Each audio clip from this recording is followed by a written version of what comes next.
So let's continue with visual data and information. And in this first lesson, we will be looking at quality related.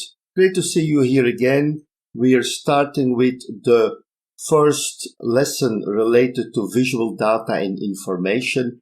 And in this lesson, we will be looking deeper in quality related data and information. We will be looking at basically the following artifacts: cause and effect diagram, also referred to by some people like the Ishi-Fishy, the Ishikawa fishbone diagram.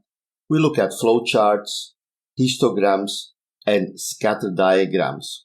Let's first start with the cause and effect diagram. The fishbone diagram, how it is also called, was developed by Ishikawa, and it is also referred to as the Ishikawa fishbone diagram. My instructor, when I was having my project management trainings in AT&T, called it the Ishi-Fishy. Of course, I never forgot it, and it's a very interesting way to share things about causes and effects. There are different elements, different examples or formats that exist. It is considered to be one of the 7 basic quality tools that were developed during the last century and provide solutions for 95% of all quality issues. The fishbone looks at the causes of a certain effect, considering different possible causes like management, method, machine, environment, people, and materials. There are also other models that have been adjusted for different applications. We also have flowchart. Flowcharts represent the process in successive steps and are also used to represent programs, but also processes. The flowchart is also one of the 7 basic quality tools and provides a clear overview of the steps of the process. The different steps of the flowchart show where possible bottlenecks or problems may occur. Histograms, they have data in rectangles, of which the height is proportional to the amount of data in each category. Now, there is one small remark about the drawing that you see here. It's not technically a histogram, but a bar chart, because the bars are not connected to each other. So you know that there is a little difference between a histogram and a bar chart. So there are different ways to look into those. The data in this example are basically the same.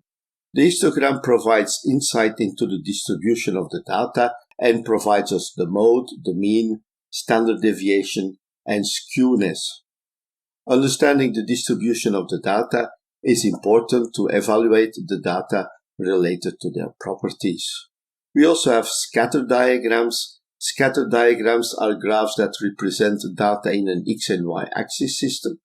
The goal is to show the relationship between 2 parameters, and later it can be used to set up a relationship, for example, a linear relationship between 2 parameters. A relationship between the parameters does not necessarily mean that there is a causal relationship. It may just be coincidence. So let's have a look how these different visual data and information link to the performance domain. Cause and effect diagram is typically linked to the project work, delivery, and uncertainty performance domain. Flowcharts relate to planning, project work, and delivery performance domains. Histograms typically used in the measurement performance domains, and the scatter diagrams are used in project work, delivery, and the measurement performance domains. So now we finished the quality related artifacts related to visual data and information. We finished with it linking the artifacts to the different domains. That's the end of this lesson. Anyway, in the next lesson, we will be looking at visual data related to Agile. That's it. You're doing a great job, and I will be looking forward to seeing you in the next videos. Thank you, and bye-bye.